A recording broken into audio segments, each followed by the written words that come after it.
Yo, what is going on YouTube? I am Germ here. Today was the kickoff, the very start day of the LPL season, and it really kicked off the entire League of Legends season for the world. I mean, they were the first of the major regions to begin games, and it's super awesome, super exciting to finally have competitive League of Legends back. You know, season 11 just started. We're starting competitive League of Legends all over the world. This is a very exciting time to be a League of Legends fan, to be an LOL esports fan, and just be a fan of the game in general. For, you know, whatever your favorite team, favorite player, whatever it is, games are right around the corner. And this little clip kind of shows us how things went to start the day and to start the season really for top esports. I want to start this video just by going over this this little clip here of the new support for top esports. Just gonna grab a couple of plates, but nothing to write home about here as top esports. He said it earlier, they were going to set up around the dragon. That's exactly what they're doing. Joel looking for the engage, flashes over the wall, misses everything. There's a stun onto Angel there. So, you know, you got to respect it. Joe went for the big play, and he came up a little bit short. Probably, you know, the kind of Leona play you're going to see during your placement matches and stuff for Season 11. But in this video today, we're going to be going over all the LPL games that happened earlier today. You know, we had 2 matches with 5 games total played. We'll be going over some stories that are going to continue on throughout the rest of the weekend of games for the LPL, and we'll just cover all of that stuff. But before we get into this one, I should mention real quick, if you're not already subscribed, definitely click that subscribe button really quick. It's fast, it's free, it's easy. It helps you guys stay up to date on all my latest content, and I would appreciate it a ton. Also, dropping a like on this video would be awesome as well. It helps me with the YouTube algorithm, getting my videos out to more and more people. You know, again, competitive League of Legends kicking off, so I'm going to have a ton of awesome videos, a ton of awesome content coming out in the near future. So yeah, let's get rolling.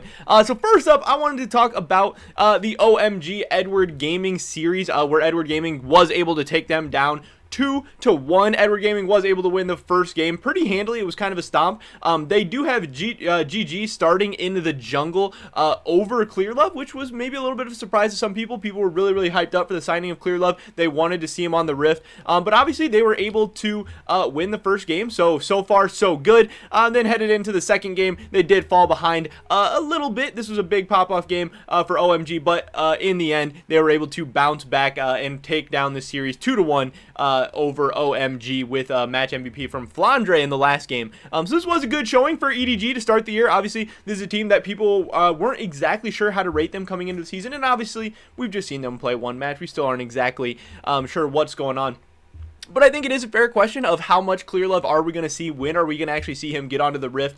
And over the course of the season, is he going to work his way into being the starting jungler? Are they going to kind of switch off? Is it going to depend how the meta goes? I know a lot of people want to see him starting. A lot of people want to see, you know, how good he is still, and what he can do for this EDG team, because some people really have some high hopes for them. Some people are really excited for them headed into the season, but there is definitely a lot of questions still to be answered with this team. And Clearlove obviously has a huge fan base. He has a big, you know, place in the hearts of a lot of these EDG fans. But so far so good for EDG. Obviously getting a win in the first series, that's awesome. That's a great start to the season. That's got to be so exciting. And GG did not look bad at all. You know, he had a very solid series. So it's not like they need to be calling for his head or anything just yet, or you know, calling Clearlove in. But there's going to be those comparisons all season long. There's going to be those questions, and there's going to be fans, you know, wondering what's going on. So far, I haven't heard anything too crazy. No rumors going around or anything like that of exactly how this is going to be working. But it's definitely something we will stay up to date on. Then, in the next series, obviously, we showed you guys this clip of how things were going for top esports.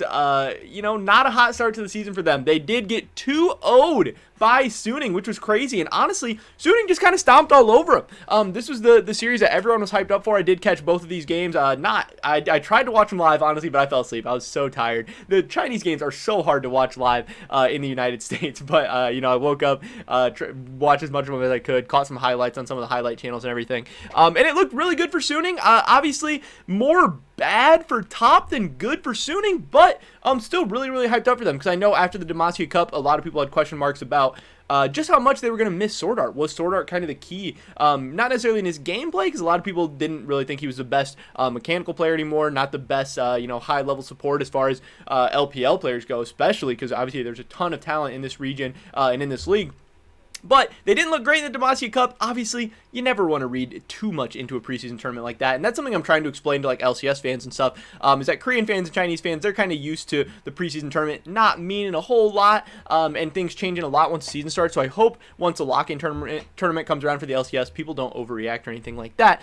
But again, Suning did not look amazing in the Demacia Cup, and top looked very, very good. They looked like they were just going to come in to the LPL season and kind of steamroll things once again, kind of like they were able to last year. But obviously, Suning had a different story. We saw Huanfeng coming in and go 5-0-3 and 10-0-10, a deathless match for him, which was absolutely insane. Very, very great to see. Obviously, him working with a new support. We were gonna it was gonna kind of depend on how things were gonna go as far as that. But he absolutely popped off on Kai'Sa both games, and that was amazing to see. Obviously, he is very, very good at Kai'Sa historically. He has always had great results with this champion, and it was really a pleasure to see once again. And then top just looking really, really, really rough. Zhou not having a very good series, going 1-10 total. Jackie Love was really never able to get things going. Bin was MVP in the second game, and Huanfeng was MVP in the first one, because Bin did go 11-3 and 12 on Camille in that second game, as 369 went 0-7 on the Jacks going up against him. So this was a good series. It was cool to see these two teams battling it out early on in the season. Because when a lot of people had their ratings and tier lists and stuff, people were bumping Suning down a little bit. I saw pretty much unanimously people had top as a number one choice, S tier, S++ tier, whatever you want to call it. But people were kind of moving Suning down to maybe like the fourth best team in the LPL, third, fifth, somewhere in that range. Moving them down to like an A tier team. Not necessarily because I think they're going to be so bad, but just because there were question marks.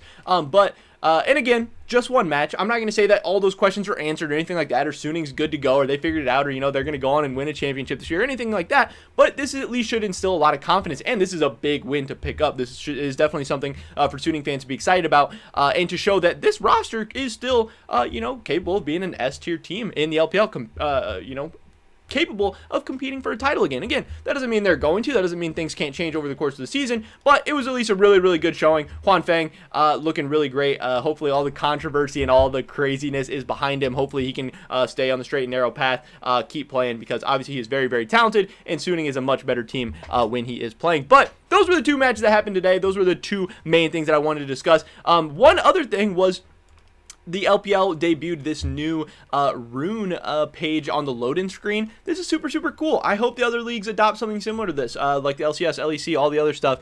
You actually get to see all the runes that the players have as far as their, minor rune choices and stuff, and that's super, super nice. One, people want to be like their favorite pro players, and they want to see what the pro meta is, so then they can go into their solo queue games and pick the same runes, the same setup, and all that stuff. But also, some of these secondary runes are very, very impactful and could change the game greatly, and you just want to know what's going on. You want to be able to understand the game and be able to see all that stuff. So this is nice. You can actually, while you're loading into the game when there's nothing going on anyway, you can actually see what all the rune choices are going to be and everything. So I did think that was a really, really nice touch. I did appreciate that, and I hope some of the other leagues take notice. Again, it's not the biggest thing in the world. It's not like it made it it didn't improve the viewing experience greatly, but just a nice little touch, and something that the other leagues could probably add pretty easily. So I did think that was really, really cool. And then the last big story that I wanted to talk about today was from Ran LPL. She tweeted out that for tomorrow's JDG versus IG series, out of the 3 AD carries and 3 supports, there were all these question marks for IG. They were trying out a bunch of different bot lanes in practice, in the Demacia Cup, just a bunch of moving parts. They were not sure who was going to be their AD carry or the support or any of the combinations of that. They have decided to go with the combination of Wink and Bao Lan for their matchup tomorrow. Again, we're not sure if how long that's going to stay, whether they'll have the starting spot for the foreseeable future, or whether they'll continue to switch things up as the season goes on, and just how often they're going to be switching, or what the different combinations are going to be, anything like that. But obviously, IG, really, really hyped up team, really, really exciting team, big fan base. People want them to do well, so there's always going to be question marks. So hopefully I can answer some of that for some people. Expect Wink as the AD carry, Bao Lan as a support tomorrow, and we'll see how that goes. IG is super fun to watch. I really like Rookie. I really like the Shy. But Rookie's one of my favorite mid laners to watch, so I love it when this team is good. I love it when they're making it to international events and stuff. So I hope they do good this year. But obviously, a lot of their success is going to go through how good and consistent can the Shy be, but also how well is their bot lane able to perform, and which bot laners are they even going to be going with. So I'm definitely going to be checking in on this series tomorrow to see how Wink and Bao Lan are doing, and then seeing how IG kind of changes things up over the course of the season. But that is pretty much it for this video today, guys.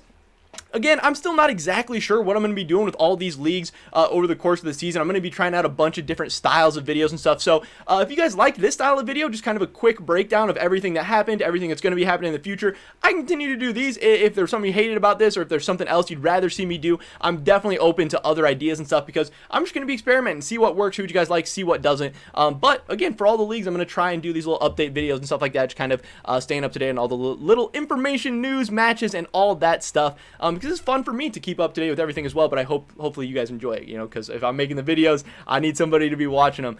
But again, pretty much every video today, guys. Definitely drop a like if you enjoyed it. That helps me out a ton with the YouTube algorithm. Leave a comment down below what you think about any of the news, any of the stories we talked about, or just the start of the LPL season. I'd love to hear your guys' hot takes or just your thoughts and opinions on anything that's going on. Subscribe, save Dan on my latest content. Hopefully I catch you guys in the next one. But until then, peace.